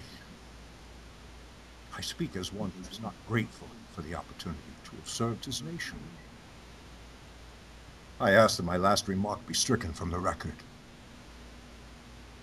So, you see, I have him getting carried away, Wow. That was awesome. Thank you. Wow. Tremendous. This is a great treat for us. Seriously. Well, he was a very public guy and very in control of his emotions, because he spent almost all his life in public. Because he believed, he believed in shaking hands. In fact, that was one of the problems he had when he signed the Emancipation Proclamation, was that I've been shaking hands with callers since 9 this morning until my own is so swollen as to affect my script. I will not have this moment compromised by those who would say, see how his signature faltered. The man had compunctions. He had misgivings. No. So he was worried about a shaky signature and what people might read into it. And the fact is simply that his right hand, he said, the lesson, Jefferson had it right. Be left-handed so as to conduct business with it and leave politics to the other. See, Jefferson was left-handed so he could shake hands all he wanted and it wouldn't bother him. Well, I got to say, you said before that Lincoln was really witty. But I can see why you make a good Lincoln, because you definitely bring the wit. Try not to. I'm like laughing every 5 seconds. That's all right. He saw these humorous moments. You gotta laugh, because the guy was bipolar. Really? Yeah, he was pretty manic. He'd have his ups and downs. Yeah, he had incredible melancholy. He buried 4 sons. Well, he buried 3. One survived him, and Robert. He was the last Lincoln. But he buried 3 sons, and when he buried Willie, boy, that was just. That's when Mary went nuts, and when he was inconsolable. And no parent should have to go through that. Right. And there he was, signing releases for soldiers who were they were being assigned to the what's it called, the scaffold, to a hanging because of deserting their unit, the gallows. That's right, the gallows. And he just couldn't bring himself. He signed a lot of what are those called? Those releases, waivers. Stays of execution. Stay of execution. Because what's their crime? Running away from death, running from war. It's hard to condemn someone for that. Right. But how do you keep your units together? There was a lot of enthusiasm, especially on the South side. They were fighting for their rights. While the Union fights for Old Glory with its advantage of resources, the Confederacy counters with singular tenacity for the right to govern themselves. These ingredients must be more carefully considered before we engage in any military conflict. Well, especially now, Lincoln says, especially now when we're at war with Afghanistan or Iraq, and now we're fighting suicide soldiers. I don't think he would have. I wonder. I mean, just the concept back then. I don't know if did that even occur to people during the Civil War? Well, suicide soldiers? No. I mean, they had dynamite and fuses, but. Mm-hmm. No, terrorism. There is another moment I have where I have Lincoln say, perhaps our times are not so different from each other after all. These times are fraught with the likes of terrorism. Terrorism, what is that? It's not the name of a country with borders that can be penetrated. It's not the name of an individual who can be apprehended and brought to justice. It's not the name of a religion, a philosophy, or any recognized government. It's a way, a means, an idea. How does one combat an idea? Save perhaps with another idea. Well, I suggest that this be freedom, liberty itself, principles for which our flag has always been the symbol, and principles which will prevail, because it is within the very nature of man that freedom not be considered a luxury. No, it's a necessity. Perhaps our times are not so different after all. So. That's great. What do you have to say about what do you feel about the death of Lincoln? There's always people have different conspiracy ideas and all kinds of things. What do you feel actually went on here? Well, I have a number of books. One's called The Last 20 Days. One's called Lincoln's Last Night. The conspiracy to assassinate him was hatched. And was percolating for a long time. He had a number of threats on his life, and after a while, you start to become anesthetized to them. You start letting down your guard. I think that's what happened. I mean, there were threats on his life before he took office. While he was president-elect, he had to sneak into Washington in disguise for his own inauguration. Huh. Yeah. Certainly, while he was president, I'm sure there was, the entire South wanted to take him down. So yeah. And big target on him. And John Wilkes Booth thought he would be a hero. Wow. He didn't realize how loved Lincoln was by those who did love him. Because he was surrounded by Shrada and the people who wanted him assassinated. He had a core around him that elevated him, but Lincoln was and continues to be our most loved president. You ask every year there is a poll about favorite presidents, and Lincoln is always number one every year. Yeah. What does Lincoln mean to the United States now in 2012? What does he mean to our culture and things?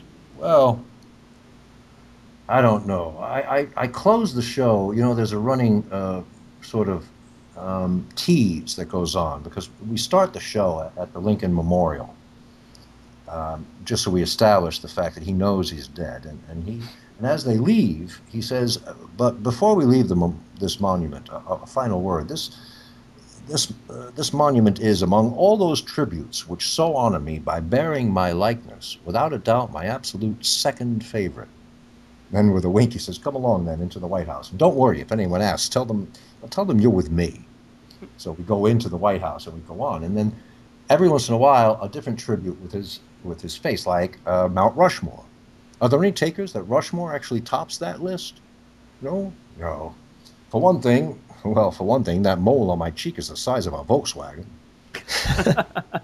And for another, the experience of having your face defined by a series of explosions is not pleasant, even in the act. That's how the artist, Gutzon Borglum, achieved his gargantuan vision with dynamite. Over a span of 14 years, we ex-presidents suffered a most incommodious passage of detonations in order to be so colossally remembered. Teddy's the only one who endured the process with any dignity. Well, he was a rough rider, after all, has to set an example for the rest of us ancients. And if Borglum hadn't died, there's no telling how long the explosions would have continued. Rushmore's actually an unfinished work. Old Gutzon had intended to blast us in detail right down to the waist. Praise God he wasn't more ambitious. Well, I jest about Rushmore.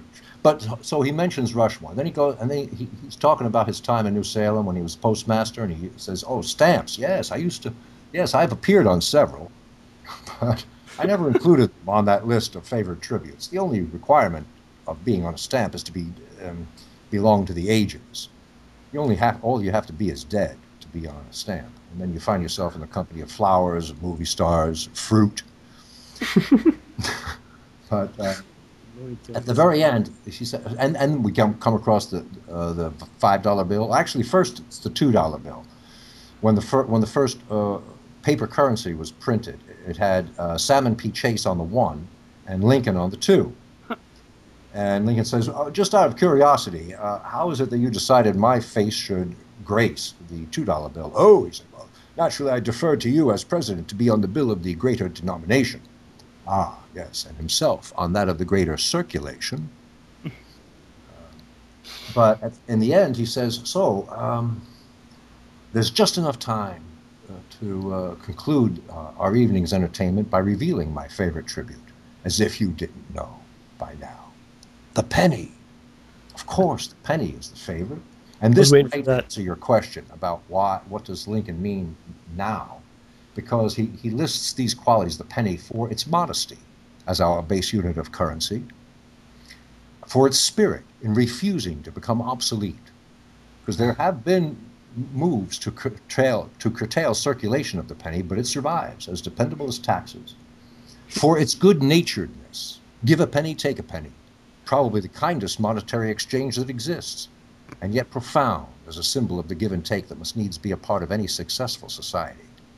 And for its value, I believe there's actually more than a penny's worth of copper in that coin. I suppose that makes it the closest thing we have to a pig, a wheel, or a jewel to trade for our needs. And best of all about the penny, statistics say that if everyone reached in their pocket now, more than half would find a penny there. I think that pleases Lincoln, gives him the last laugh on Salmon P. Chase. Oh man! So you said earlier that you were working on a book. Yeah. Oh yeah, this is completely different. The book is called Gilda the First Fairy. It's sort of fantasy or a children's book for adults or for adult sensibility. This is a book that you're writing. This book? Well, I finished it. I finished it a few months ago, and a writer friend of mine, a world-class author, is introducing me to a particular literary agent who wanted the thing double-spaced. So I went back to the software that I used to write, OpenOffice, and I told you I'm a klutz with the computer. I couldn't find the button. Oh man, you gotta ask me, man. Huh? I could have You can asked you. ask us stuff. Huh? If you ever need help with, you could ask me or OJ stuff. If you ever need help, Yeah. we're Well, always I'm on sure Skype. it's a simple thing. There's some editing or file button that, I could push and the whole thing would come out, double spaced. It would take 20 minutes. But instead, I started doing it line by line. We're talking like Wow. 85,000 plus words novel here. Um, so I started doing it line by line, and I got caught up in it. So that's what I've been doing the last 3 days is kind of putting this novel through another draft. Oh, Huh. wow. But I've enjoyed that. I like writing. I've been writing for a long time, but this is the first novel. I've written screenplays, stage plays, adaptations, CD-ROM interactive material, pilots. You name it. I've tried it. I have what I call my Tower of Babel here next to my computer desk. It's about, I don't know, 200, 250 pounds of scripts. I weigh them now instead of count them. It's easier. Uh, So when do you feel this book is gonna come out? I don't know, John. All right. I I'm interested in checking it out myself. Where could we eventually find it? um, you got me on that one too. Okay. We'll You have know, to get you back in when it's coming out. Let us know. publishing a book these days because of what's it called, Kindle. People download books now instead of Yeah. the days of Borders and the old-fashioned bookstores are fading, sadly. And the whole publishing game is changing. Um, and I think this would be wonderful material for Pixar. Uh, this Wow. the story is about the first fairy, so it's way back there. It's old. The story is older than mountain ranges. It's way older than Santa Claus, and it has to be older than fairy tales because it's about the very first fairy ever to grace this world, and from whom all other fairies are born. Um, and so this is in a time before there was any kind of magic. Uh, but this simple farmer and his wife have this little girl named Gilda who, with the help of the creatures of the air that she tries to befriend, the birds, bees, and butterflies, you see, the butterflies give her their wings. The bees give her their small size so that the wings would be useful. And the songbirds give her their lilting voice as well as some appropriate feathers from their um, small tail and wings for the appropriate attire, and she becomes the first fairy. And her job is to bring magic into the world. And who knew that? From her, you'd find leprechauns and unicorns and wood elves and ogres and trolls and all the rest of it. What inspired you to write this story? Where did it come from? Oh, my daughter inspired me to write it. Okay. My daughter is 20 years old now. She's a junior in college, going into her junior year. But back in the day, when she was first born, uh, she was all I was about. I pretty much put the whole acting career on the back burner just to stay at home and be dad. Teach her the Aw. alphabet, teach her phonics, teach her poetry and softball and camping and take her camping and show her the stars, a Joshua tree under a new moon and the constellations. I was all about that. It was like reliving my life just Hmm. to bring her up. And I found that what I wanted for her, what I prayed for was, you know, my wife and I didn't have any tests, any prenatal tests to know if she was going to be even healthy, let alone a boy or girl. We had no idea. We didn't know she could have been born with Down syndrome or any other imperfection, but we just figured, well, that would be our destiny. And as it got close to her being born, though, I started praying real hard Yeah. for health, and then for other things, athleticism, good humored, kindness, whatever, everything. And I stopped. I said, "Whoa! If you ask for too much, you may not get any of it. Boil it down. Give yourself two qualities. What two qualities would you pick for your child?" And I thought long and hard about it, and I came up with imagination and resilience. Hmm. I thought if a child is imaginative and is able to go with the flow, because who knows what is going to be called upon in the future. Times change so fast. You can't even wish for ambition, you know? And who knows what skills are going to be required. So I just asked for imagination and resilience, and she came out with that. And that's what Gilda is all about. Gilda, this little girl, is full of imagination and resilience. And so, and she's a brand new soul. So my daughter was the inspiration, and that's who the book's dedicated to. Well, practically everything I write is dedicated to Spencer. That's her name, my daughter's name. Yeah. That's great. Definitely, look forward to seeing that come out. Yeah, please. I want to know as soon as that book's on the shelves. Okay, good. Yeah, I'll be spreading the word as fast and furious as I can. All right. Well, I mean, this is I think the most excerpts we've heard you from, of the stuff that, you wrote for your play, and every bit of it was great. So. Thank you, sir. Oh, dude. Go, Jay. Ed, you're an amazing guy. I want to thank you for coming in here and performing your award-winning Lincoln. Thank you, John. It's a great treat for us. I wish we could have you on every week. I really enjoyed talking to you. And everyone should go to your website. It's edtrottavo.com. That's right, edtrottavo. Your website. That'll give you the whole shebang. And obviously I'll put that link in the description box. Everyone check that out. Mm-hmm. And Ed, I just want to thank you so much. You're welcome. Send me a link to this when it's polished, when it's done, when it's edited, or whatever you do with it. We'll have for you tomorrow. Yeah? Okay. Good. I'll look for it tomorrow. All right, sir. Thank you very much. Thank you, guys. Have a good one. You too. All right, sir. Well, that's going to do it for the show this week. Yes, it is. That was an excellent one. I'm very happy with it. I enjoyed it. Always a pleasure to talk to Ed. Man is a genius. Yes, sir. So I'm going to sign off. For Ed or OJ, this is John. Thank you for listening and being a part of JohnRamboPresents, the best and free and optional entertainment. Have yourself a nice day.